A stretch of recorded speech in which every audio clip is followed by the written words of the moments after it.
হাই friends, আজি আপোনালোকলৈ বুলি নতুন ৰেচিপি এটা আগবঢ়াব ওলাইছোঁ আৰু সেয়েহে কি বনাওঁ কেনেধৰণেনো বনাওঁ আহকচোন মোৰ লগে লগে আহি থাকক, তেতিয়াহে গম পাব। আৰু এতিয়া হৈছে আবেলি আৰু মই আহিছোঁ বেঙেনা ছিঙিবলৈ আৰু বৰ্তমান মই আছোঁ মাৰ ঘৰত। এই বেঙেনাবোৰ ইমান ধুনীয়াকৈ লাগি আছে, নিচিঙাকৈ থাকিবই নোৱাৰিলোঁ। ভাবিলোঁ কেইটামান বেঙেনা ছিঙি লওঁ প্ৰথমতে, তাৰপিছত কেনেদৰে বনাওঁ আৰু কি বনাওঁ সেয়াও দেখুৱাম আৰু তাৰ কাৰণে ভিডিঅ'টো চাই যাব সকলোৱে। ভাল লাগিলে লাইক কৰিব, শ্বেয়াৰ কৰিব আৰু ৰেচিপিটো চাই কেনেকুৱা পালে কমেণ্টত জনাব নাপাহৰিব আৰু চেনেলটো ছাবস্ক্ৰাইব কৰি দিব। আপোনালোকৰ একোটা লাইক বা ছাবস্ক্ৰাইবে বা ভিউজে বহুত বেছি ধনীও নকৰে বা বহুত বেছি গৰ্বিতও নকৰে, কিন্তু আপোনালোকৰ এইখিনি মৰমে উৎসাহিত কৰি তোলে আৰু এটা ভিডিঅ' বনাবলৈ বা আপলোড কৰিবলৈ। সেয়েহে মৰম দি যাব এনেদৰে। আৰু বেঙেনাবিলাক ইমান ধুনীয়াকৈ লাগি আছে নহয়, ফুল কেইটামান যদি ডাঙৰ হৈছে, কেইটামান ফুলি আছে, আকৌ কেইটামান সৰু সৰু হৈ আছে। এয়া বেঙেনাবোৰ একেবাৰে পাতৰ তলত লুকাই থাকে, দেখিছেনে? সেয়েহে কয় নহয় বেঙেনা চিঙা কানা বোলে। এয়া দেখিছেনে, তলফালে চববিলাক লুকাই লুকাই আছে। ইমান ধুনীয়াকৈ লাগি আছে নহয়। আৰু মই ৰেচিপিটো কি বনাওঁ কেনেদৰে বনাওঁ চাব নাপাহৰিব কিন্তু। মই বনাম আজি চেনাৰ মাছৰ জোল, ঠিক জোলো নহয় আৰু গ্ৰেভি টাইপত বনাম। বেঙেনা চিঙা হৈছে প্ৰায়, বেছি নলওঁ আৰু বেঙেনাকেইটা কি বনাওঁ সেয়াও কিন্তু চাই থাকিব।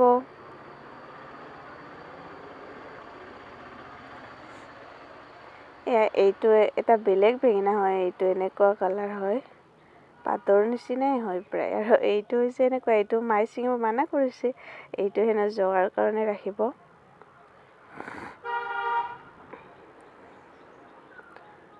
আৰু টিকলি আমাৰ ইয়াৰ লগত খৰাহীটো লৈ লৈ ঘূৰি আছে আৰু মই বেঙেনাকেইটা ছিঙি তাত থৈ আছোঁ।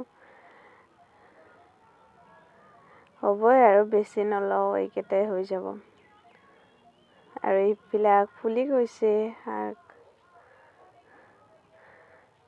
আৰু এইফালে গুণগুণে মামীয়েকৰ কোলাত পেনাই আছে মোক চাই পেলাই। দেখিছেনে, মোৰ ওচৰত যাব খুজি আছেহি। আৰু ইমানখিনি লৈ ল'লোঁ বেঙেনা, এইকেইটা যথেষ্ট হৈ যাব। ভিডিঅ'টো সকলোৱে চাব কিন্তু দেই, আকৌ এবাৰ কৈছোঁ।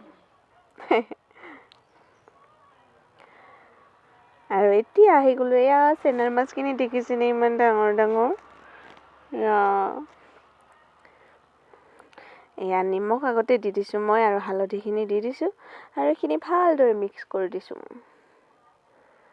হাতেৰে লাৰিব লগা কথাই নাই, খন্তি পেটেৰে লাৰি থাকক পূৰা মিক্স হৈ যাব। এনেদৰে পূৰা মিলাই দিয়ক আৰু যেনে তেনে মিলি যায় যাতে।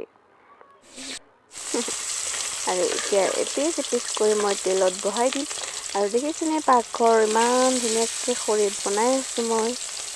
লুকাটো মৰম লাগিছেনে বাৰু? এয়া মাছৰ পিচকেইটা চাই নিশ্চয় বুজিব পাৰিছে কিমান ডাঙৰ মাছটো। এয়া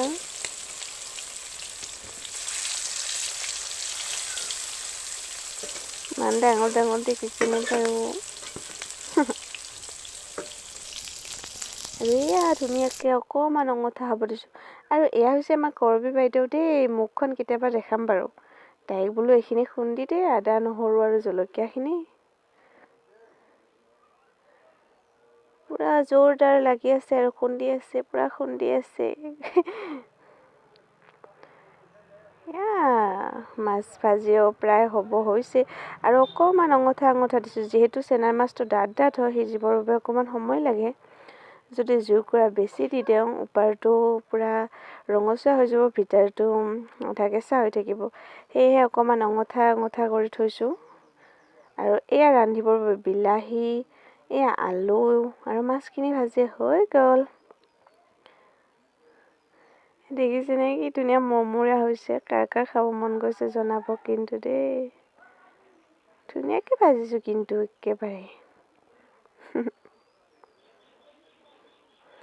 আৰু এতিয়া মই কেৰাহীটো সেইখিনি তেলতে আদা, নহৰু, জলকীয়া, পিঁয়াজ চবখিনি একেলগে ভাজি আছোঁ, পূৰা ভাজি আছোঁ আৰু লগতে নিমখ হালধি চব দি দিছোঁ। এয়া বিলাহীখিনিও দি দিলোঁ আৰু লগতে আৰু কি দিছোঁ জানে? ইয়াত মই ৰেড মিক্স পাউডাৰ অকণমানো দিছোঁ, মিক্স পাউডাৰ অকণমানো দিছোঁ আৰু অকণমান গৰম মছলাও দি দিছোঁ একেবাৰে। মানে কি হয় জানে, মছলাখিনি ভাজা হৈ গ'লে ইয়াৰ গোন্ধটো বেছি ওলাই নাথাকে আৰু বেছি ক্ষতিও নকৰে। আৰু আনফালে ইয়াত দেখিছেনে, চেনাৰ মাছ একেবাৰে ডাঙৰ চাই এপিচ মই খৰিকাত দিছোঁ এনেদৰে নিমখ হালধি সানি। কোনে কোনে খাই পাইছে জনাব, কিন্তু পূৰা অঙঠাত সেক লৈ উমি সিজি আছে পূৰা মাছ। আৰু মাছখিনি মানে ইমান তেলাল আছিল, তেল ওলাই আহি আছে জানেনে। আৰু এইখিনি ভাজ খাই যোৱাৰ পিছত মই আলুখিনিও দি দিলোঁ।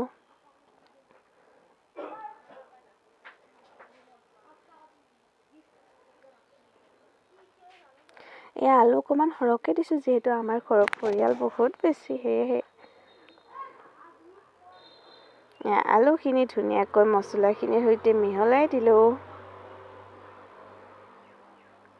আৰু এইখিনি মই বেছি জোলো নকৰোঁ, বেছি থুপথুপীয়া নকৰোঁ, এনেকুৱা টাইপত ৰাখি দিম, যিটো খাই বহুত বেছি ভাল লাগে। এতিয়া ইয়াত পানী দি দিম। এয়া ইমানটো পানী দিলোঁ আৰু উতলিব দিম ভালদৰে। আৰু আনফালে মোৰ মাছ পিচ কি হ'ল চাওঁ বলক। এয়া তেল ওলাই আহি আছে দেখিছেনে? কৈছিলোঁ যে মই ইমান তেলাল হয় মাছটো। এয়া মাছ ভাজা হৈছে, প্ৰায় ক'লা ক'লা পৰি আহিছে। এয়া আঞ্জাও উতলি আছে, যিহেতু জুই হয় এয়া পূৰা ঠিকছে উতলি আছে আৰু।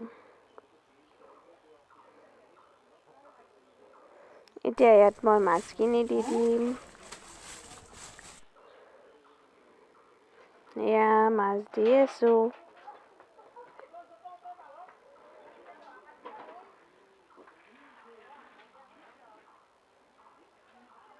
এয়া ভালদৰে লৰাই লৈছোঁ মাছখিনি দি, আৰু এতিয়া ভালদৰে উতলিব দিম। তাৰপিছত অকণমান গ্ৰেভি টাইপ হোৱাৰ পিছত নমাই থ'ম। আৰু এয়া দেখিছেনে বাৰু, বাহুবলী থালিখন কাৰ বাবে ৰেডি কৰিছোঁ নাজানো আৰু। এয়া মাছ, চেনাৰ মাছ যে বনাইছিলোঁ, এয়া হৈছে মাছ আৰু কল খাৰ। আৰু এয়া হৈছে মাছখিনি পিটিকা কৰিছোঁ মই, যিটো খৰিকাত দিছিলোঁ। আৰু বেঙেনা যে তুলিছিলোঁ, এয়া বেঙেনা পোৰা, লগতে এপিচ মাছ ভজা। এই বাহুবলী থালিখন কোনে খাই শেষ কৰিব বাৰু কওকচোন। এয়া কিন্তু ৰাতিৰ সাজ আছিল দেই। আজিলৈ বাই বাই।